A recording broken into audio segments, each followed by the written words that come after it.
Are you wondering who you should pull in 2.0? Then this is the video for you. I'll be tackling each character and discussing the state of the game. There are chapters for you to skim through, but I recommend you watch until the end to get the best insights on who to pull. Let's get right into Black Swan. She's a Wind Nihility dot unit, and she'll be the best wind shear source for Kafka.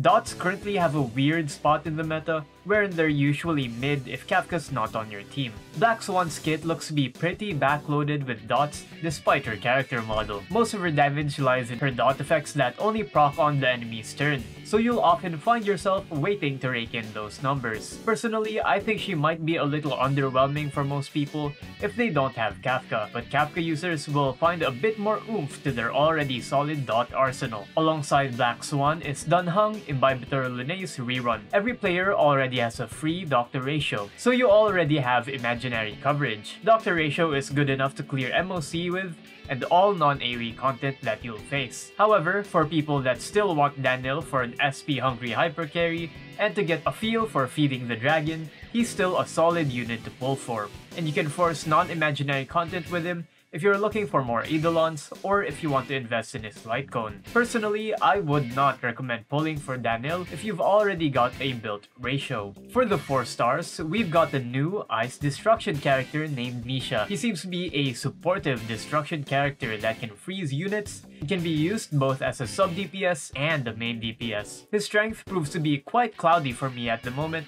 so we'll have to wait on his release so that I can give a proper assessment. We've also got Ting Yun and Guinai Fen on the rate up, and both of them are solid units for Daniel and Black Swan respectively. The Light Cone lineup with Misha's new cone, Dance Dance Dance, and Resolution. It could have been a better lineup, but at least it's not horrible like the previous one. Sparkle is a highly anticipated Quantum Harmony that can generate SP, buffs up your hypercarry, and even advances their turn. For the first 5-star Harmony, there's a lot of anticipation on how she'll hold up against the monstrosity that is Bronya.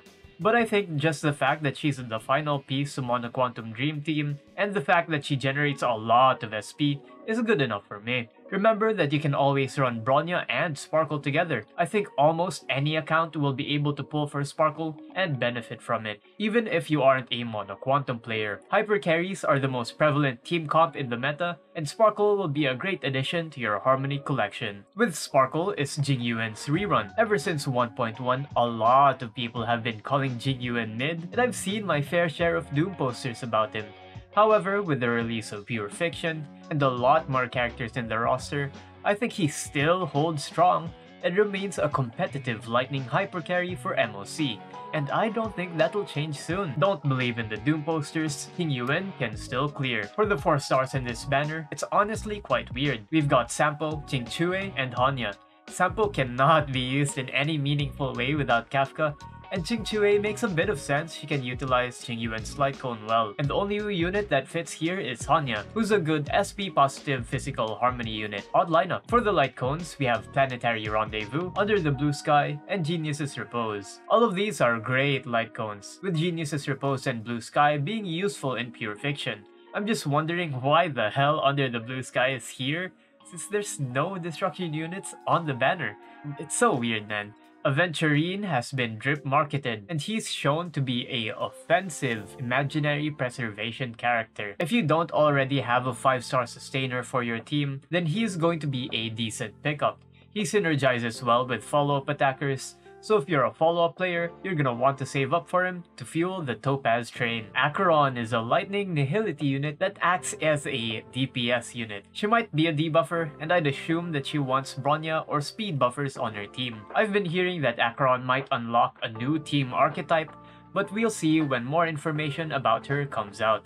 She's also a Raiden Mei /AXP, so she might be absolutely broken by virtue of that. Now let's talk about the state of the game. Since they're rerunning all the hyper carries this patch, well, Jingliu, yeah, I think Jingliu is coming up next, but anyway, I assume the meta will start shifting away from them and moving into more unconventional comps, such as debuffer comps alongside Doctor Ratio and Acheron in 2.1 onwards. and also maintaining support for dot comps and follow-up comps. I believe this is around the time that my Divine Foresight might end, so we'll be both predicting in the dark on what banners and characters lie ahead. As usual, I'll be making guide videos right on time for character release dates. Subscribe if you want to see them the moment they drop. If you've got any questions, ideas, or suggestions, please leave them down in the comments and I'll be sure to respond to them. That's it from me. My name is Kite and I'll see you all in the next video.